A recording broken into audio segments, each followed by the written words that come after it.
va poursuivre votre commo du jour avec le cacao. Le cacao, oui, qui consolide lui aussi, j'ai l'impression.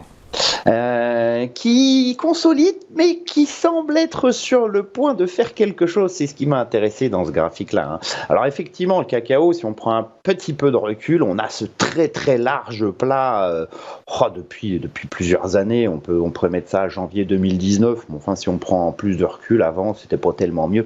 On a un support fort à 1565, et puis on avait un haut d'intervalle d'évolution entre 2000 et 2070. Ça dépendait des échéances, des tests de ce niveau. On a vraiment une zone, hein, que l'on a travaillé à de très nombreuses reprises. Sauf que depuis le début d'année 2022, on a testé le bas de l'intervalle, et surtout on a réussi à franchir un niveau qui était assez important aux alentours des 1880. C'était un précédent sommet manifeste, et c'est surtout redevenu un support. Donc on a une polarité, et en analyse technique, en tout cas moi j'aime bien les polarités, ça m'indique, c'est un signal précurseur qu'il y a un mouvement sous-jacent qui est en phase de construction. Donc ici un mouvement sous-jacent qui serait plutôt haussier.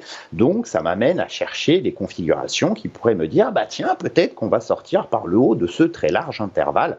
Et effectivement, si on sort par le haut d'un large intervalle d'évolution à moyen terme, c'est a priori pour déclencher un mouvement qui pourrait être dynamique, ce qui changerait un petit peu sur le cacao, qui est assez léthargique en fait depuis plusieurs années.